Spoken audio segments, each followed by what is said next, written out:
తెలంగాణ ప్రజల్లో ఒక నిప్పు పుట్టి అది ఆర్పలేని నిప్పుగా మారి ఆఖరికి మమ్మల్ని కాల్చేస్తదేమో అని కాంగ్రెస్ పార్టీ భయపడి ఇయ్యకపోతే ఈపు చింతపండు అవుతుందని చెప్పి అర్థమైనాక ఆనాడు విధి లేక దిగి వచ్చి ఇచ్చింది కాంగ్రెస్ పార్టీ. ఇది వాస్తవం. ఆనాడు ఉద్యమంలో అడ్రస్ లేనోడు మాట్లాడుతున్నాడు ఇవాళ.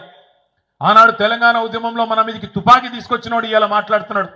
సోనియమ్మ తెలంగాణ ఇయ్యకపోతే మీరు నాంపల్లి దర్గా కాడ అడుక్క తింటుండే అని మాట్లాడుతున్నాడు. తెలంగాణ ప్రజలను ఉద్దేశించి ఇవాళ గద్దెనెక్కినోడు ఆయన. ఇవాళ అదృష్టవంతుడు. అధికారం ఆయనకుండొచ్చు, అధికారం నీకుండొచ్చు, కానీ తెలంగాణ ప్రజల అభిమానం ఖచ్చితంగా కేసీఆర్ కు ఈ గులాబీ జెండాకే ఉన్నది. ఇది అక్షర సత్యం. నువ్వు ఇవాళ అరిచేతుల వైకుంఠం చూపెట్టి 6 గ్యారెంటీలు అని చెప్పి 420 హామీలు ఇచ్చి దొంగ మాటలు నంగనాచి కబుర్లు చెప్పి ఇవాళ నువ్వు గెలవచ్చు.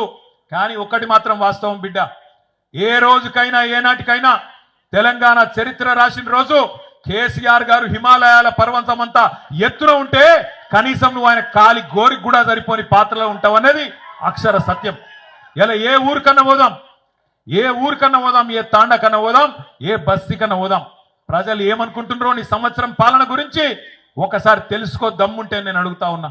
ఎక్కడ పోయినా ఒక ఆటో అన్నను కదిపితే ఆయన తిప్పుతున్నాడు, ఒక రైతునికి తట్టుకొని మాట్లాడితే ఎక్కడన్నా కదిలిచ్చి మాట్లాడితే ఏడుపొక్కటే తక్కువ ఉన్నది. మహిళలను ఏమమ్మా ఎట్లున్నారంటే వాళ్ళు బాధలే చెప్తున్నారు. ఇలా తెలంగాణలో ఏ ఒక్క వర్గం, ఆఖరికి గురుకులాల్లో ఉండే పిల్లలు వాళ్ళు కూడా ఆత్మహత్యలు చేసుకునే పరిస్థితి. నువ్వు బువ్వ పెట్టలేకపోతే ఆ దిక్కుమాలిన బువ్వ తిని హాస్పిటల్ పాలయ్యే పరిస్థితి. ఇది ఈరోజు తెలంగాణ సంవత్సరం పరిపాలన. ఇంకా ఈపాటి పరిపాలన కట విజయోత్సవాలట, విజయోత్సవాలు.